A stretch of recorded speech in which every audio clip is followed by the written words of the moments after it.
So this story is called Too Awesome. It had been an intense week. I'd hardly known what to do.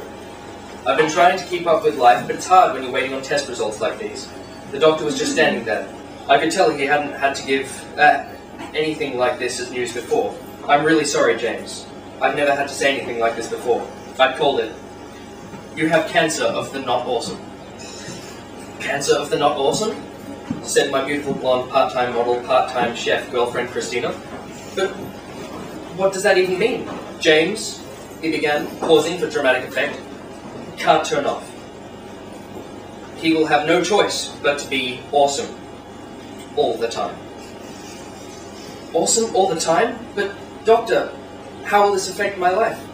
I'm glad you asked, James. The early signs have already begun to surface. The amazing body, the smoking hot girlfriend, the awesome hair. They're all symptoms, results of the cancer diminishing your ability not to be awesome.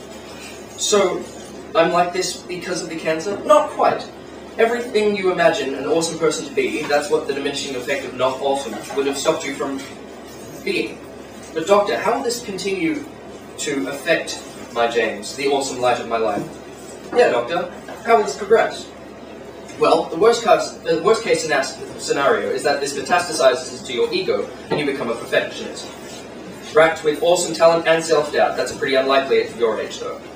Assuming it just continues on like this, pretty soon you'll start making people look bad. In 6 months, you'll leave your old life behind and have some kick-ass new friends. Within a year, you'll be doing commercials for Old Spice.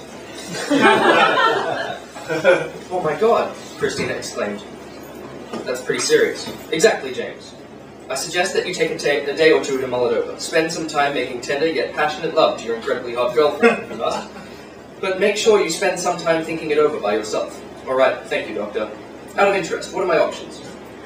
You could see a metaphysician. They're more versed in these sorts of situations. I nodded, and nodded him a quick farewell, made a similar gesture to Christina through a lengthy, passionate kiss, and sprinted to, followed by out of, an 80th floor window, and parachuted to the ground. I pondered how I might have done this as a normal person. What would be different about this other life that I was soon to leave? Would I grow any taller? Would mosquitoes stop biting me? Would I actually be able to understand the fucking point of that show, Glee? What are you doing on this road? A traffic cop asked me. Hey, I don't come to your work and tell you what to do. That doesn't make any sense. I wasn't telling you about your job. Wait, you're not being paid by someone to stand in the middle of the road, are you? Collect up your damn parachute. He was right. I was standing in the middle of the road with a parachute. I should probably get moving. Maybe, this was not awesome. Not awesome in its dying throes, trying to force some humility on me. It wasn't taking, and I resented being made to look like a fool in front of strangers. Yeah, right on. I'll get right on that. The police officer just stared back at me like I was an idiot. My body obviously fighting the cancer well, but this recovery meant it meant returning to a life that wasn't worth living. I whistled through my fingers and summoned a tremendous white steed to carry me to a quieter location. The city was nice, but sometimes you need nature in its pristine, silent majesty to help you mull something over.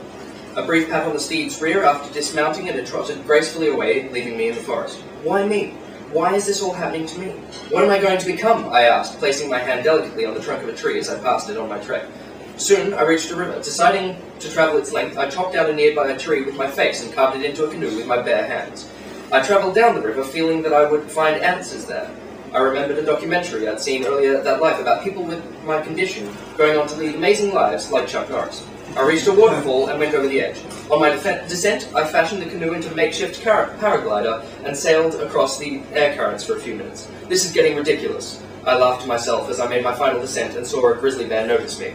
As I landed and threw my glider aside, the bear, not 3 times my size, began to charge towards me. Oh good, a bear, I muttered. I was beginning to get hungry. You may now subscribe to Carpe Clunes. You've earned it.